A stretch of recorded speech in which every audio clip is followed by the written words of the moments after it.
Hey everyone, welcome back to Corporate Decoder, the place where we discover the hidden stories in the world of business. And today we've got a real nail biter of a filing that's sure to keep your eyes glued to the screen. Alright, so what we have here is a report from Nuvve Holding Corp. And it's all about them getting some not so great news from the Nasdaq stock market. Basically, the Nasdaq is telling Nuvve that they're not meeting the requirements to stay listed on their exchange. The date we're looking at is August 27th, 2025. This is when Nuvve got this official notice. This is Nuvve Holding Corp, the company we're talking about. They're incorporated in Delaware, a common place for businesses to set up shop in the US. So Nuvve has common stock and also warrants. Think of warrants like a coupon that lets you buy the stock later at a set price. NJOV is classified as an emerging growth company. This means they get a bit of a break on certain reporting rules, allowing them to use less stringent accounting standards for a while. It's like getting a little extra time to get your financial house in order. This is where the main story unfolds. Nuvve got a notice from Nasdaq saying they're not in compliance with the rules to stay listed. The biggest reason for this notice is that the price of Nuvve's common stock has been below $1 for 30 days straight. This is a big deal because major stock exchanges like Nasdaq have minimum price requirements to ensure the companies listed are seen as stable and valuable enough for public trading. When a stock consistently trades below $1, it's often called a penny stock and can be associated with higher risk and volatility. Nasdaq consistently trades below $1, it's often called a penny stock and can be associated with higher risk and volatility. Nasdaq consistently trades below $1, it's often called a penny stock, and can be associated with higher risk and volatility.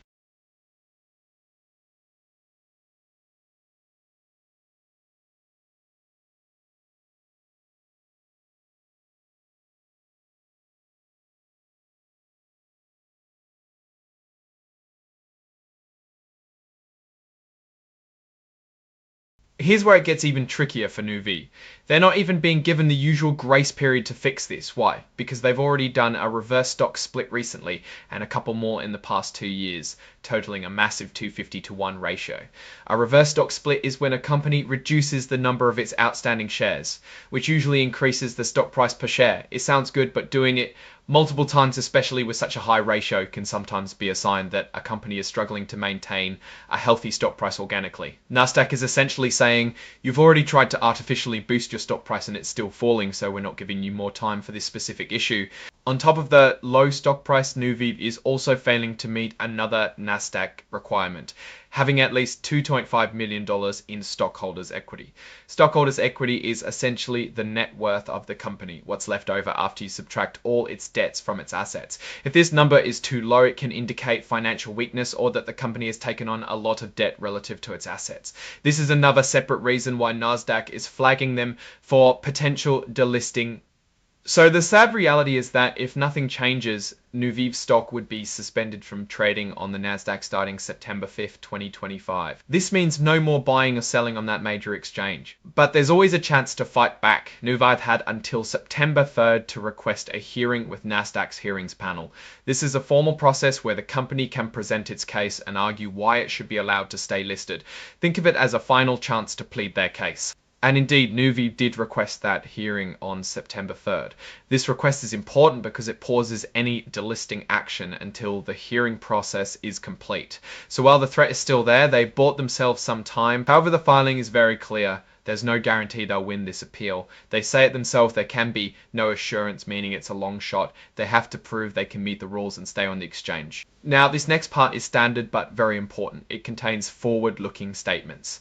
This is where the company talks about what they expect or intend to happen in the future, like their chances of regaining compliance or the outcome of the Nasdaq hearing. And they're also saying here that they don't promise to update these future predictions if things change. So take these forward-looking statements with a grain of salt.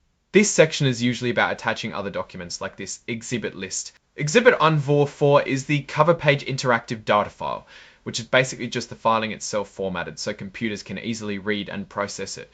Think of it as the digital bread and butter of these reports. Here's the signature part showing who is officially signing off on this report. And that's Gregory Polesnay, the Chief Executive Officer of Nuvve Holding Corp. He's putting his name to this document confirming its contents. So looking at Nuvve Holding Corp, the core issue here is delisting from Nasdaq. They're in a tough spot because their stock price is too low and their equity is also below Nasdaq's minimums. The fact that they've done multiple reverse stock splits tells us they've been trying hard to get their stock price up, but it hasn't worked out long term. This suggests deeper underlying business challenges that are making investors nervous. Their appeal to the Nasdaq hearings panel is a critical moment, but as the report itself warns, there's no guarantee of success. If they can't convince Nasdaq, they might end up on a less prestigious exchange, which could further harm investor confidence and their ability to raise capital. It's truly a make or break situation for them right now, end up on a less prestigious exchange, which could further harm in business challenges that are making investors nervous. They can't convince Nasdaq.